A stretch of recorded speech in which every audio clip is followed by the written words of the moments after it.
gonna be crowded, right? They'll just need 6 seats. She's waiting for us.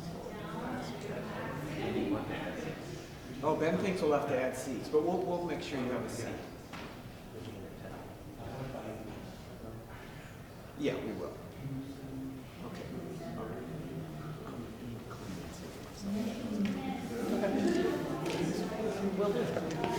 So you're gonna, hey, how you doing? So you're going out to dinner with them? We are taking, yeah, we're taking them all Good out. deal. That's fantastic.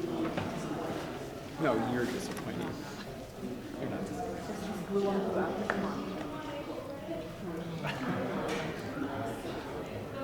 Come on in, girls. Sit wherever you'd like.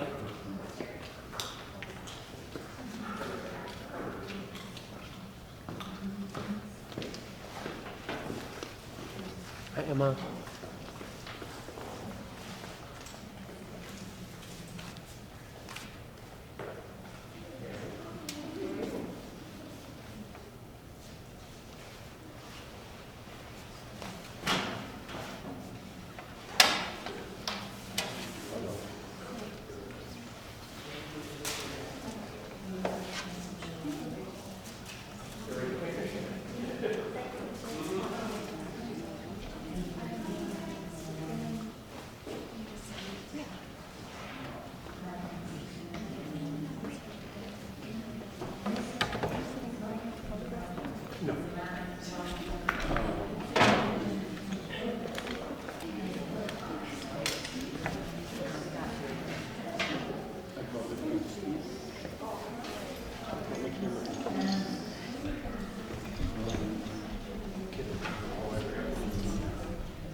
A lot of cats.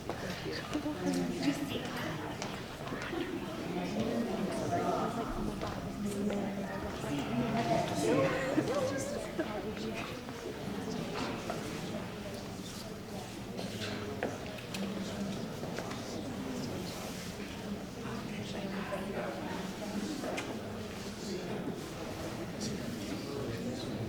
if you want to just pop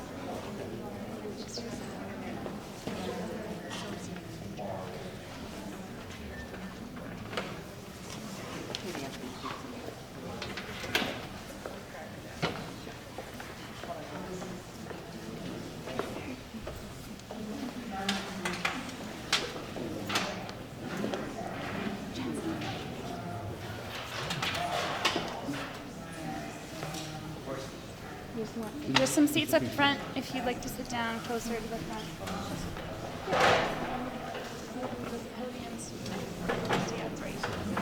Thanks.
welcome to the 10th annual Sonia Osborne Museum Studies Symposium. Thank you so much for being here.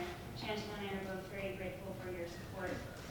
As many of you know, this program was created in honor of the passion and commitment of Sonia Osborne and the many girls she inspired through the study of art history in her 20 years at Westover. In honoring Sonia, we set out to create a unique program that not only provides a student an opportunity to participate in a comprehensive work study program at Hillstead Museum, enabling her to gain museum experience, but also to enrich her dedication to art history in the process. And Shan will tell you more about that experience shortly. Before I introduce Shan, I want to recognize the community of individuals who helped make this program possible. It really does take a team of people to support this program, and while Shan will offer her thanks to specific individuals at the conclusion of the presentation, I too would like to say thanks to all those individuals at Westover and Hillstead who have made it possible for this program to run for the past 10 years. And in particular, I'd like to thank the Tortoriello family who are here with us tonight for making this internship program possible in the first place. They're here with us tonight, and it's because of their vision and generosity for the program 10 years ago that students have such a unique opportunity in museum studies today, so thank you. Since it is our 10-year anniversary of the program, I'd also like to acknowledge the 9 other SOMSI interns, one of whom's in the audience tonight, who've dedicated their time, interest, and energy to the program. Most of those girls have gone on to major or minor in art history or art-related fields of study. 2 have returned to Hillstead for internships, while others have gone on to receive higher degrees in art history and or museum studies, and are currently working in art-related fields of study. I'm honored to have worked with all of them, and I want to thank them for their commitment to this program and to the field of visual culture. So I'm delighted to introduce our SOMSI intern, Shan. In working with curators at Hillstead Museum every Wednesday this term, along with select Sundays assisting with public programming, Shan has culminated her museum experience in 2 projects, and I was struggling to find the right adjective to use here, and the only adjective that came to mind that fit was mind-blowing. So 2 mind-blowing projects. Her installation and her symposium paper on the work from Hillstead's collection, both of which she'll introduce to you shortly.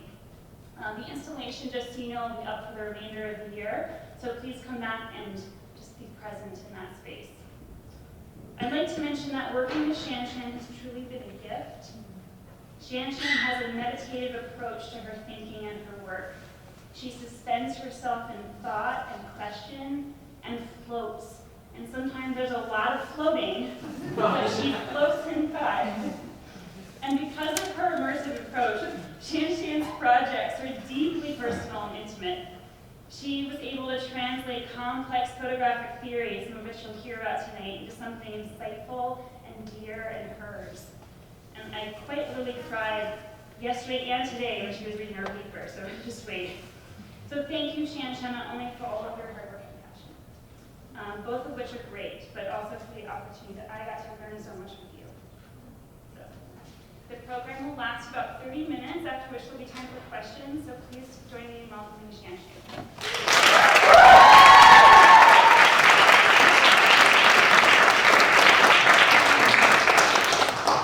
Thanks, Alex, for that wonderful introduction. That was so nice. Honestly, floating is like the best way to describe my inability to draw conclusions on things. So, Ali mentioned that I was working at the Hillstead Museum and I did 2 projects. I learned a lot of cool things from Hillstead. I'm a very poor planner, and there I learned a lot of organizational skills, which was really nice. I had to bid on some programs on eBay. I got to learn how to cover furniture well, and I got to take inventory and make up a lot of scheduling, plan things, which was a challenge for me initially, but I'm glad I had that experience. And I also got to lead some kids in some crafts on select Sundays. That was really fun. So at Hillstead, I did a lot of research, and I also did a lot of research here for 2 projects. The first project has to explore the history between Westover School and the Hillstead Museum through Theodate Pope, who was the architect of our school. And the second project is where I selected a specific work from the Hillstead Museum, and I delved deep into it and analyzed it. first project, I created an installation. I wanted to go off with the idea that women should be seen and not heard.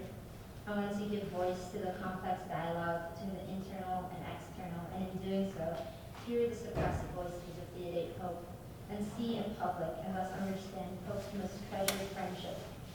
So I went and read through a lot of Theodate Pope's diaries, and I noticed a particular affection towards other women, a strong sense of self, and constant clashing between that self and societal expectations of what a woman should be doing at the time, whether it's getting married, participating in domestic labors, or just being more polite.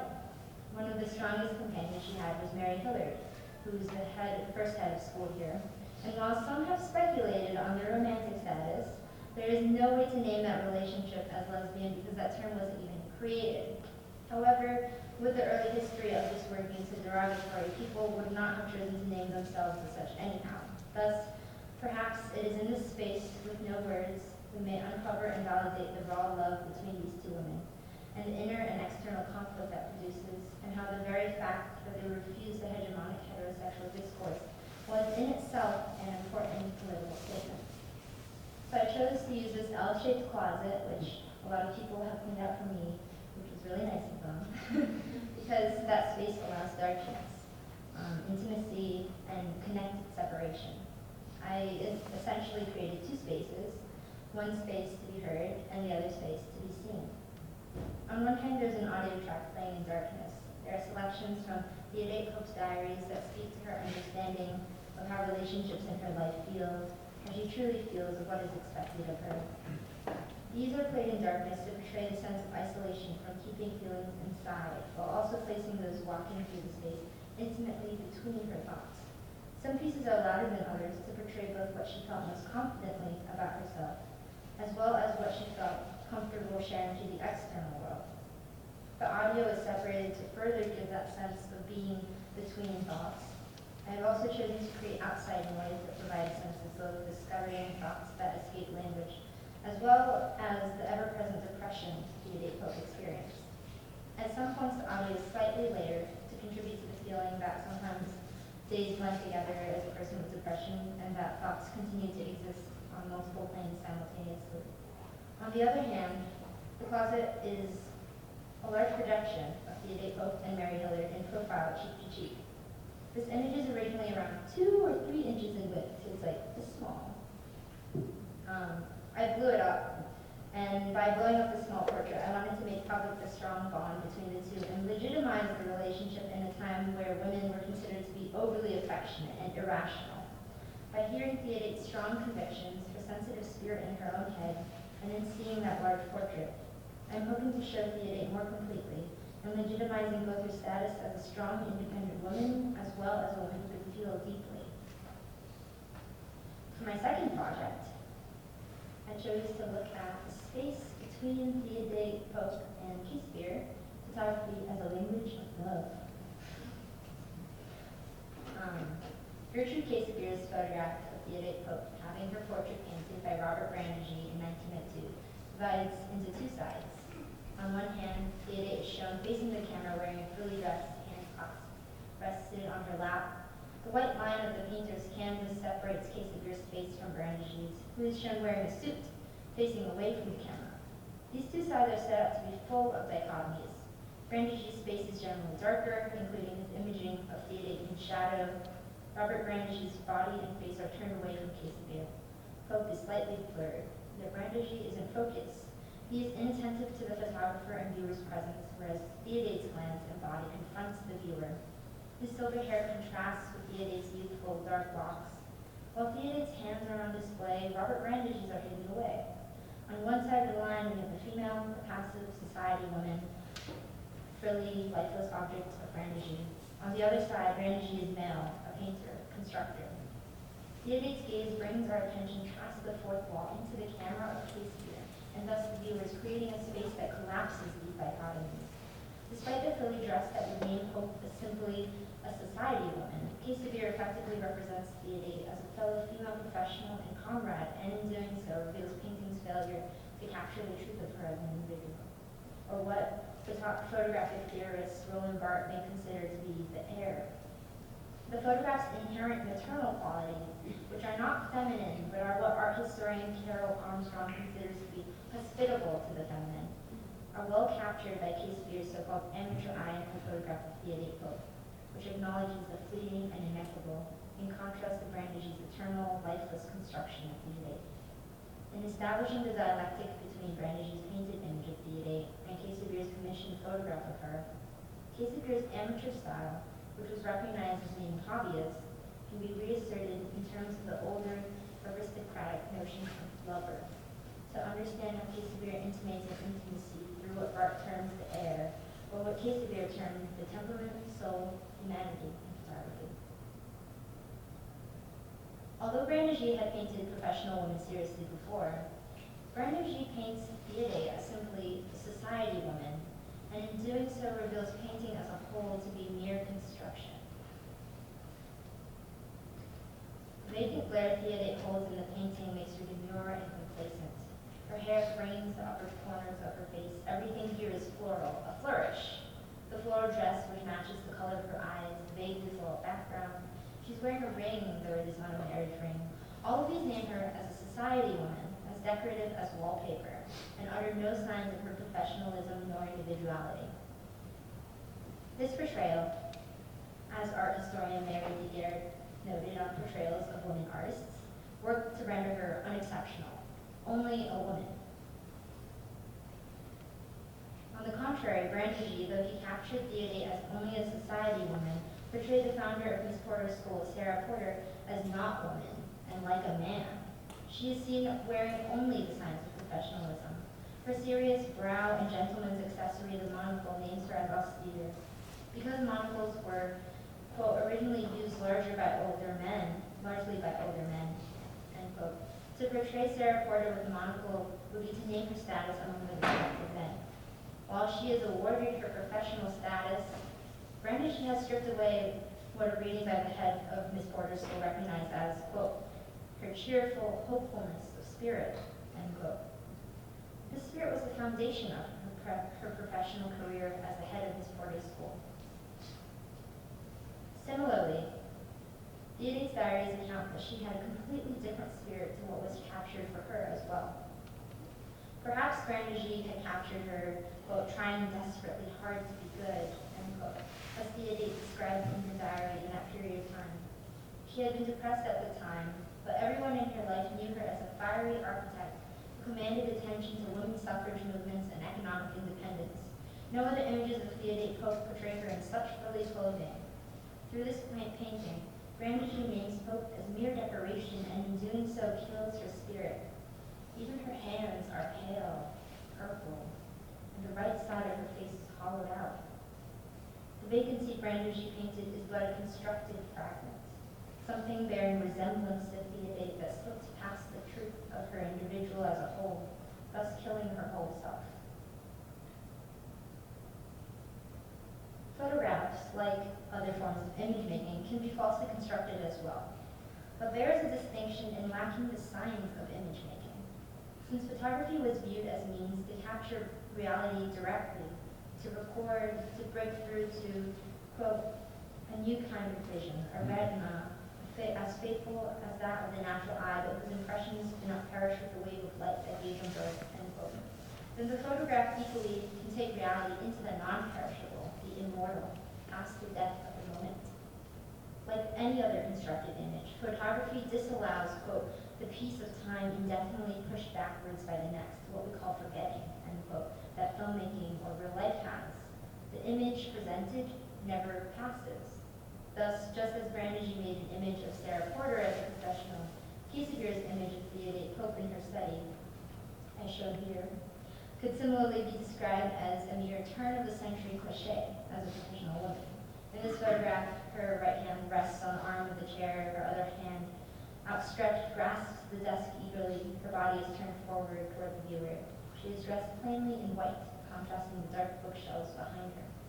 Case-Beer could have photographed Theodate in this moment and named her simply to be a woman in a style, just as Clarence H. White's image of Julia Hall McCune at her writing desk reveals. Quote, a languid lady in reverie, end quote. with her soft posture, downcast eyes, and flowers adorning her desk and window. What makes photography distinct is that photographs inherently contain no sign of how they were made, are rendered, as photographer Roland Barthes states, quote, always invisible. Photography holds its reference, end quote. And we believe it to be obvious. We see the subject and pronounce their imaging to be the subject itself. Thus, more than any other forms of image making, the photograph may even more easily ascribe to the cliché, because the viewers believe there's truth in what seems like mere recording. While photography can be considered mere construction like painting, Casimir's adoption of the amateur style captures the momentary in both, and thus adheres more to the truth of both. Casimir did not ascribe to mere cliché. On the contrary, Casimir's amateur style, which featured both sudden focus and abrupt attention, an interest in the family photograph, her articulation of the space of familial domesticity through casual framing, cropping, instantaneity, ad hoc, and stop-motion anecdotalism, end quote, transforms the image by catching the unnoticed, the unspoken. In the photograph of the study, Pope is fuzzy, holds a momentary smile, and has movement in her arms. These amateur signs suggest there's more than what is shown. She uses the construction of image to confront the overlooked, thus providing intimate details beyond the obvious subject and setting, like real life. Yet, because this is still an image that lasts beyond the moment, Casimir disallows the forgetting that comes with filmmaking or the natural passing of time. Amateurs are able to capture what is not overt, the subconscious in photograph. And since in photography, amateurs capture more than a stage photo that ascribes to the static, the cliché, that any other kind of constructed image is, Bart believes amateurs are, quote, the assumption of the professional, end quote. Yet, amateurs could not easily be recognized as professional. As art historian Armstrong explains, women often, quote, tended to occupy the category of the amateur more than that of the professional, for being the archivists of family photography, end quote. When describing women as amateurs, they are forced into being mere hobbyists out of the rejection of women in the public sphere. But Casimir purposefully employs an amateur style to capture those ad hoc scenes that escape the traditional high art world. While she was an amateur photographer, Casimir was not simply a feminine photographer subjugated to the professional male world. Casimir, while adopting amateur styles, was also a commercial photographer, making money from commissions. Thus, her presence is forced into the professional, male-dominated sphere. Yet, aside from the amateurism, removing her from the traditional male sphere, commercialism as well produced criticism among her professional peers. While most photographers look to, quote, ennoble photography and to secure for it the character and uses of high art, end quote, Casimir's approach was more in line with Kodak's snapshot amateurism. The kind of total amateurism in line with commercialism displaced photography from high art. Yet Casimir, by joining camera clubs, exhibiting her work, and making money from commissions, elevated herself to an emerging class of photographers known as serious or advanced amateurs, even next to other male professionals such as Alfred Stieglitz. Despite the critics of amateurism, commercialism, and attachment to high art, Casimir was able to use his amateur snapshot style to relate intimacy in her photographs as a woman within a sphere of male professionals. The way Casimir caught Theodate in her study mid-movement, coming forward at the viewer, her face slightly fuzzy, reveal that Theodate is living, exists beyond this image. Gertrude Casimir's use of the amateur style, which operates with knowledge of the invisibility of photography, reveals more of Theodate Pope's entire being than painting or high art photography. Revealing Theodate Pope as a living person rather than a lifeless image means including the trail that names her as a living person, which is what Roland Barthes terms in his work Camera Lucida the air of the photograph subject. Barthes calls the obvious meaning of the moment in a photograph or the likeness of a subject the studium. Yet, through amateur photography, there exists an opposing force which, quote, inspires an intensely private meaning, end quote, known as the punctum. The co-presence of the private punctum and the public studium in amateur photography ultimately breathes life into the air of the photograph subject, and thus reveals a life-giving quality to photography. While Bart initially explains in Camera Lucida and critic Casa Fulupan in her synthesis of the book that the studium exists in contrast to the punctum actually shoots out of the existing studium in the photograph, like an arrow. Both operate in tandem. As the photographic air exists, quote, beyond simple resemblance, quote, beyond the studium, the name's referent, the air also cannot exist without the studium. Instead, the air, as Bart describes it, is that exorbitant thing which induces from body to soul. The air rises through the combination of the public studium and private punctum, quote, reconstitutes the division to reconcile on one side the images, on the other Bart's photographs. On one side, unconcerned, shifting, noise, the inessential. On the other, the burning, the wounded. For Bart, photographs that capture the air work with the idea that photographs are constructed images as paintings are, while piercing past the image through the startling punctum. The air can embody and breathe life. That's fine. The air can embody and breathe life into a subject that is otherwise just a face. For example, in Casebeer's photograph Harmony of the Brandigy family, the fuzzy faces and side lens of Mrs. Brandigy reveals Casebeer's ad hoc amateur style. We may view the studium of the family photograph as the whole.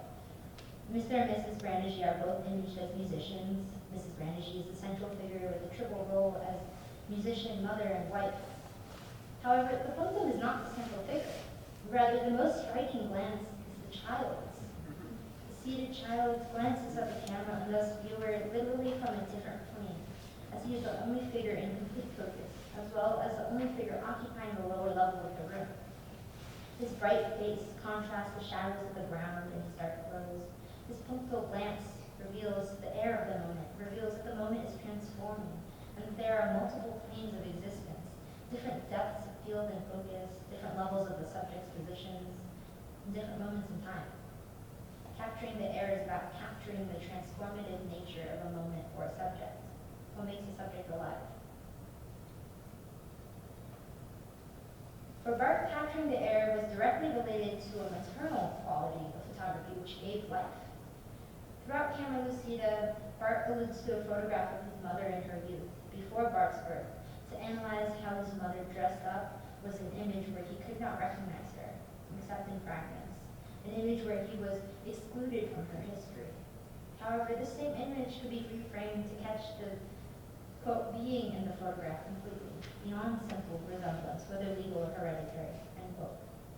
The photograph is reframed so, quote, Bart does much more than recognize her, but rather he discovers his mother, a sudden awakening outside of likeness, end quote. Though giving life to photography for Bart could happen a way to give life back to his deceased mother, the analogy draws itself. The way Bart acknowledges the evolutionary quality of photography is one in which photography is maternal and photographs are birthed. The photograph with an air morphs with the subject for a moment in recognition of not a distant history, nor an everlasting present, but rather that has been, where the moment is able to reconcile the intimacy of what was a present moment with the natural passing of time and reality. Discussing the photograph of Bart's mother aptly prepares readers for his understanding of all photography. As, quote, Freud said of the maternal body that there is no place that one can say with such certainty that one has already been there, end quote. Bart seeks to assert the reality of photography in a similar way. Just like a mother's body, one may name the camera as a paradoxical place of transformation one cannot return to. Photography embraces the recognition of both what was and what never can be, which amateur photography does best through its spontaneity. Like a mother's body, from the photograph emerges a growing soul, where, quote, a sort of umbilical cord ties the body of the photographed object to the gaze of the photographer, end quote. The camera acts truly as a womb which captures light and births a photograph.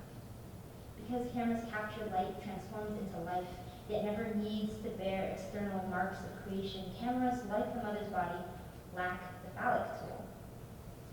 In Brandigy's painting of the external signs of creation, those brush marks, name Theodate to be a society woman, but those obvious signs name the painting as a mere construction as well. Yet the photograph, which is inherently chemically more immortal in its yellowing paper, is still also a fixed image to an extent. Casimir's amateur style employed both recognition of the passing moment as well as the forced confrontation of a constructed image.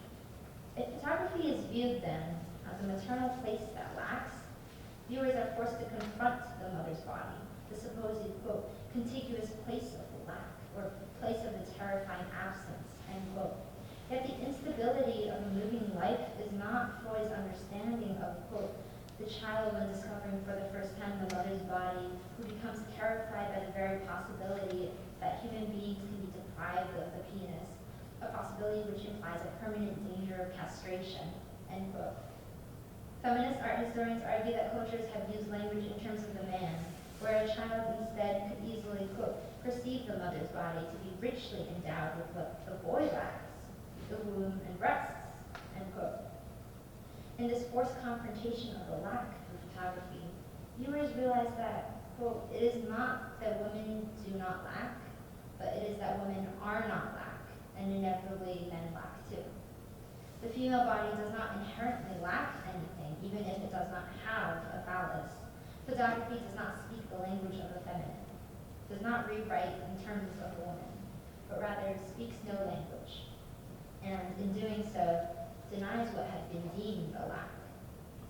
Photography ultimately captures and produces a transforming life force in lieu of the absence. In Casimir's photograph of Pope, she employed the maternal amateur style in Barth's model to effectively revitalize Pope despite her frilly dress. The photograph captures the instantaneity of Theodate's glance as well as her subtle smile. While she seems caught off guard, she confronts the viewer with her whole vulnerability. Though the photograph features two people, Casimir's photograph puts Brandish's in focus. It is still able to name Pope as the subject because of Brandish's disengagement of the viewer. Casimir places viewers in the space between Pope and the camera. The slight fuzziness of Theodate only serves to resist definition of who she is as a woman, professional, and individual. Just like Barth's unutterable air, Casimir made conscious decisions to capture what she calls, quote, not maps of faces, but pictures of real men and women as they know themselves, to make likenesses that are biographies, to bring out in each photograph the essential personality that is variously called temperament, soul, humanity. Casimir refused to photograph what she called vapid clients, and usually didn't like taking portraits of women because fussy clothes and bare necks and arms complicate matters and eliminate sincerity and simplicity. Meanwhile, quote, Casimir relished photographing active, accomplished women who were like men out in the world doing things, end quote, such as Pope. Despite Pope's frilly dress, Casimir knew her as, quote, this remarkable heiress who chose social reform and architecture over the frivolities of high society. The image of Pope posing for a painting could easily have been a woman in her domestic realm, passive, doubly objectified by both the painter as well as the camera. But the active female gaze, the momentary smile which marks Casimir's photographs as amateur, all serve to give her life. The space Casimir creates through the framing of the two sides in the photograph is a third dimension that pulls Pope into life. She is birthed through Barth's understanding of, quote, a carnal medium of light, end quote. This carnal medium is, as Barth writes, a skin that the photographer shares with him or her who is photographed. You can't see this in the image here, but there are these fingerprints in the section, so pretend that they are there and you can see them. But Casimir has fingerprints all over the original image of Pope. She literally touches the moment, includes her presence as part of an in-between, breaking the boundary that creates a spectator and an object. Thinking about the two professionals' involvement with spiritualism as well, revealing traces of being touched would further qualify the kind of bond, the visceral skin sharing between these two spaces. These traces are such impressions of the unnamed in-between, not exertions like paintbrush strokes. Quesabia's amateur style captures everything obvious and births an unbounded soul. Ultimately, by imbuing life into Pope, Quesabia creates an intimate space for love through the photograph. If photography does not have signs of creation yet is not lacking, if it is that medium which does not have a name, which utters where there is no language, then it is like love itself. In an essay about photography as love, art historian Cadavra reveals that, quote, the experience of love also breaks down and shatters these same oppositions, along with many others, including the relation between interiority and exteriority, presence and absence. Photography, therefore, in being invisible, reveals more in its lack of definition than a painting that tries to speak. Photography does not have to be the language of women, incomprehensible to all but women. Instead, it can be a safe space for two professional women to just be. The space to relinquish standards, resist simplification, unbounded like love. Thank you.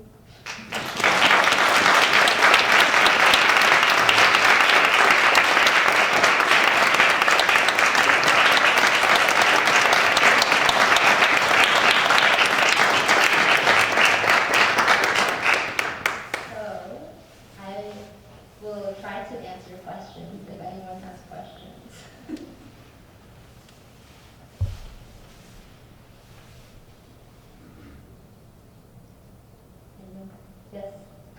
What was your favorite part of working or interning at Hillstead?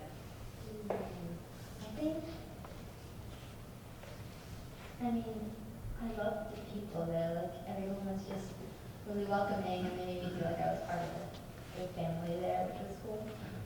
And I really loved that one of the women there, Kate, she let me run some crafts activities with kids on some days, and that was really fun. I like working with people a lot. And also the research was really cool, just like this plethora of information, you're just discovering stuff, and it's like, this is the history of the school too, and so it just makes me feel so much more connected. Yeah. Natalie. Well, it's interesting. I wanted to do something. Oh, so she asked, yeah, why did I want to choose this picture? And I actually kind of just stumbled upon it. I was looking for a photograph to do because I'm interested in photography, as you know. And then I was like, I don't know what kind of photographs to do. And I knew that I wanted to do something feminist. And I knew that Quesabia, who was one of the first notable female photographers, was in the museum. So I was thinking about looking at one of Quesabia's photos, but none of them seemed super personal. And then Allie and I were doing a Google search, and we just stumbled upon this one, and I was like, oh, this is good. This is what I'm doing. So it's pretty fun. Any other questions? Yeah? Do you think you got to know Quesabia better or Theodate Pope better by examining this? That's a good question. I got to know both of them very intimately, I feel like. I feel like I got to know Theodate Pope better with my installation research, because I read through like all of her diaries that were transcribed. Her later diaries weren't transcribed and they were very sparse, but I read through all of her transcribed diaries, so I got to know her very well for the installation. But then for this, I definitely got to know Quesabia a lot better, I feel like. Yeah. Yeah? If you could keep researching, because I feel like that is something you would do, what is an area that you would continue to study? That's interesting. I think that I would love to look at Quesabia's portraits of the Native American people. She did a lot of these portraits of like these men in the Wild West or something. And they were really interesting. I was starting to read a little bit about how she didn't objectify them because she was a woman, so she could kind of understand oppression in a different way. Obviously not in the same way, I don't want to conflate those kinds of differences, but you know, in a way that she would feel sympathetic to those people. And so her portraits were really stunning and a lot more personal than anyone else could have done, I feel like, and they were really cool. I would like to look at that. Yes, Kayla. How do you think your role personally as a female photographer influenced your research? Well, that's a great question, and it made me decide on this picture to do at all.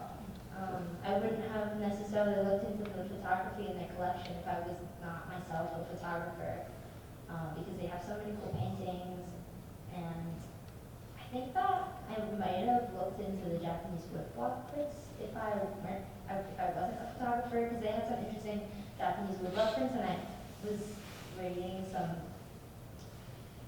interesting, controversial things about how she felt about Asia, which was negatively, yet she collected all this Asian art, so I felt really conflicted about that, and I wanted to look into that. But because I'm a photographer and I'm so interested in photography, I chose this picture. So. How do you think again, like your role as a female photographer, Female photographer specifically. specifically with how you describe the language of photography Right. and the, like I guess the feminine versus the masculine Right. art form? I think it helped me like understand the photograph really quickly. Not that quickly, but in terms of, I looked at this picture and I was like, wow, she's gazing right straight at the viewer. That's really different because usually with male gaze and everything, it's like the women are looking away. So it initially just struck me, and I feel like as a female photographer, like that's something that just struck me. And then I wanted to look at the painting, and then I saw it, and I was like, oh my god, this is ridiculous. So, so then I was like, okay, I'm gonna make a totally feminist argument for this, but I don't know how. And then Allie was so great, and she just gave me all these books, and I'm like, oh.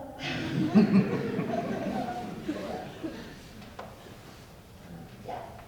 Do you think as a result of studying this photograph, it's changed your looking? Yeah, definitely. So I'm in a photography class right now, and while we were looking at the pictures, we had a critique today because we just finished all of our projects, our final projects. And when we were critiquing, I was looking at, I was like, wow, this person captured the air really well. This air, this spirit. So definitely. And how about your own work My own work. from here on? From here on out, I haven't thought about my future works yet so much, but this term, my photography project was also very feminist and was about turning the phrase of you know how when a woman walks down the street, sometimes people look at her and they're like, oh, smile more, come on. And I wanted to corrupt that phrase, and so I did a series of photographs of just of girls' smiles, and then it was a progression into like a teeth-baring kind of aggressive thing. And I used this process called solarization, which corrupted that smile. So I feel like definitely getting, in terms of getting to the root of things and catching the spirit, the things I definitely am pursuing in my photography. Yeah, girls.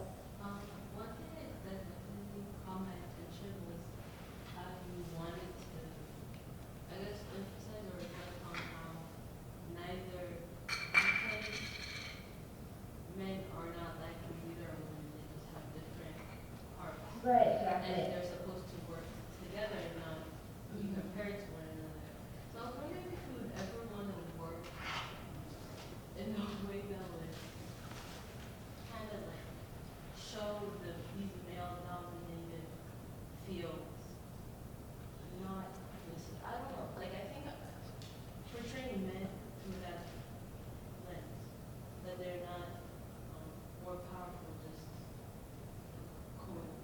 coexisting. Right. I don't know. That question made me relax. But I think, are you trying to say that basically how in my own work am I going to level the playing field, sort of? And yeah, I think it's really important not to flip the table in terms of let's put women at the very top and make it. I think, oh my gosh, I hate when in books they write matriarchies as though it was just an intense patriarchy with women at the top. It's like, no, that's not what it is. You know what I mean? And so photography, I don't really know how I would get the word out, you know what I mean? But I definitely photograph things that I'm comfortable with, and I am very careful about, even in my casual photographs, I try to make it so that like the women are looking at the camera.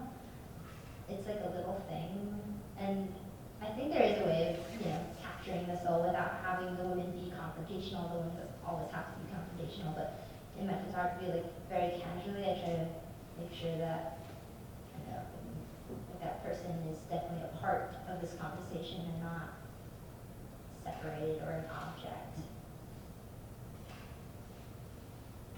Any other questions? No, okay. So, yeah. Okay. I have a lot of people to thank for this situation. Seriously, I don't know how I could have done it without any of these people. And some of these people aren't here today, so I'll just go ahead and thank those people first. So first is the people at Hillstead. Some of them are here today, sadly. They're very busy, but they were absolutely amazing. They were the reason why I had such a good time at Hillstead Museum, and they taught me a lot. And I'm especially thankful for, in terms of my personal projects, they're very busy, and Melanie, one of the women there, took a lot of time to coordinate so that I could come and do extra research outside of my internship. And she also got this woman named Sharon to come over too, and they just pulled a lot of stuff for me so that I could do all the research that was possible. Otherwise, I wouldn't have been able to find anything because research is hard. And I also really want to thank Sharon as well. She lent me this book about Casavir that is central to a lot of my arguments, so that was really helpful. And second, I want to thank Jackie for organizing the transportation, because I wouldn't have been able to go to Hillstead if I didn't have transportation, because I don't have a car, and I'm a boarder, so transportation is important. And I also want to thank maintenance for clearing out the closet. It was filled, like, all the way up. It was filled with all these podiums and all this random stuff. I looked in there when I first went there. I was like, you sure that we're gonna be able to do this in there? So maintenance was really helpful in cleaning that out. And I also wanted to thank the kitchen for the food over there. If you had any, I hope you did. And is Giselle here? Oh yeah, she is. Okay, we can start with that then, for people who are here. I wanted to thank Giselle for helping me get a lot of research done as well. She helped me pull a lot of books about the relationships between women in the 1800s, a lot of works on this idea of romantic friendship, which is interesting, and there were a lot of books that she didn't have that she actually went and called up nearby libraries and ordered from them for me, so that was so helpful. I also want to thank Ian for setting up the installation. And also playing some good tunes in there when he was working. And also cracking jokes and being sarcastic with me, which is good when you're tired and you feel done with life and he cracks a joke and you're like, okay, it's gonna be okay. I want to thank Marla as well for helping me hash out what I needed in the installation and letting us borrow that curtain that keeps the light out. That's really important, otherwise the installation wouldn't be what it is. I want to thank Rich Beebe. Crazy?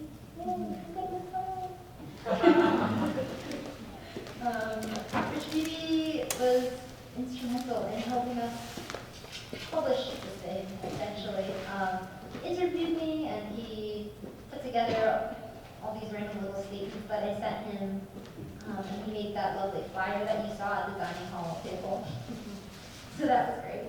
It was really helpful, and also I really appreciate Rich in general as a person. Because sometimes I would just go in his office and then I would just initially we started off with a conversation about SOMSI and then it would turn into like, here's life, you know. So that's really great. Rich is great for that, if you wanted to talk to somebody. I wanted to thank Nancy Plies and the rest of Alumni Development for connecting people to celebrate the anniversary. It's really important to get people here or to know about it. I wanted to thank Marla. Oh wait, I already thanked Marla. He's just not here. Okay. Is she here? No. I want to thank Muffy. Muffy is such a sweet woman. You should go hang out with her in archives. She helped me look for a lot of things. She helped me explore a lot. She gave me a lot of material to work with. We had a lot of good conversations. Some of the stuff I didn't use, I'm sorry. But still, those were really good conversations and they were really important for me to help me find out exactly what I wanted to do. And then even after I found out what I wanted to do, it was still helpful to come and talk to you. And you're just so interested in our history. It's just so cool to hear you talk about stuff. Even if I'm not going to write a paper on it, it's like, it's information that it's just gold, you know, like, it's so good. She's so knowledgeable and interesting. And she's also very relaxing to talk to as well. You know, sometimes our days are so anxious and talking to Muffy is just like a nice breath from the day. I wanted to thank Caleb Portfolio. Can you come to the stage to accept your flower? Caleb is my advisor. He is my favorite advisor. You're my favorite senior advisee. I was his first advisee, so I should be his favorite advisee in general. Anyways, he won't admit it, but I think it's true. Shut up. Yeah, I thank him for being my advisor, and I honestly hate when you yell at me about my schoolwork, but it's an important role to play in my life. I admit that. And he's, you know, really inspirational for this project because he's my photo teacher also, and he has made me the photographer I am, and thus the art historian that I am. Yeah, he, honestly, through these past 4 years, he's just been absolutely amazing, and he supports me when I cry. I literally go into his little closet. What is it? It's now like a, what is it now? An office space now? Really?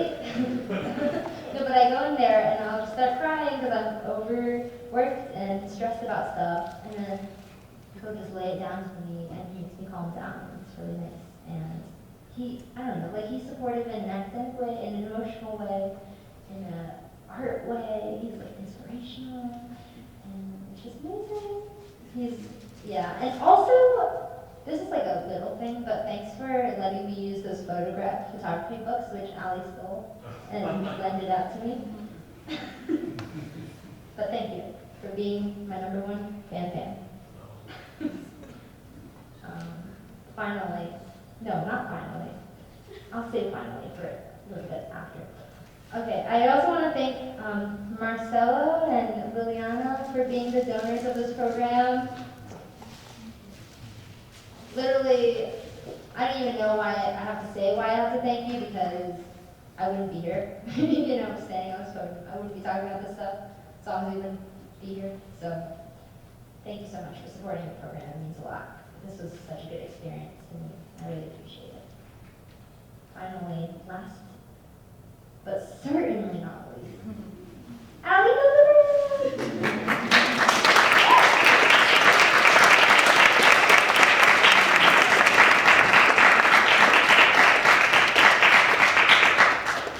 She's the light of my life. She cares about lots of things, including me, and I really appreciate it. I couldn't have done anything without you. You supported me through thick and thin, and you helped me finish this thing. And I suck at time management. She's like the most organized person I have ever met. Not like the amount of work she puts into classes, it's ridiculous. She puts so much work into classes, and she just, every single hour of her life is like, she's like, she has a purpose, you know? And it's like, it's so inspirational because I feel like I'm floating most of the time when she says. It's like, wow, like, you have your life together, even if you don't have your life together, it's okay. I mean, it's okay because you still have purpose, even if your life isn't together. It's like the most beautiful thing, you know what I mean? And I'm really, like I don't know, whenever I'm kind of nervous about something, you really make me push boundaries. And I don't think I could have gone here without your help. You know, I think that definitely is you asking all the right questions that made me, you know, take such a radical approach to this and say what I have to say today. You helped me confront all these things, and you helped me sort through my life when my emotions take me over. So, and you know, you demanded a lot from me. But that's because you really saw that I could do it.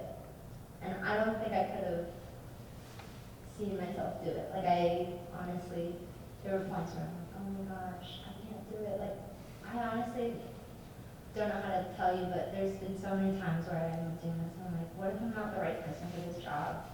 You know, like, I'm just not organized. I feel like this demands so much organization from me. And I just felt like I was faking it. But you didn't give up on me. And I really appreciate that.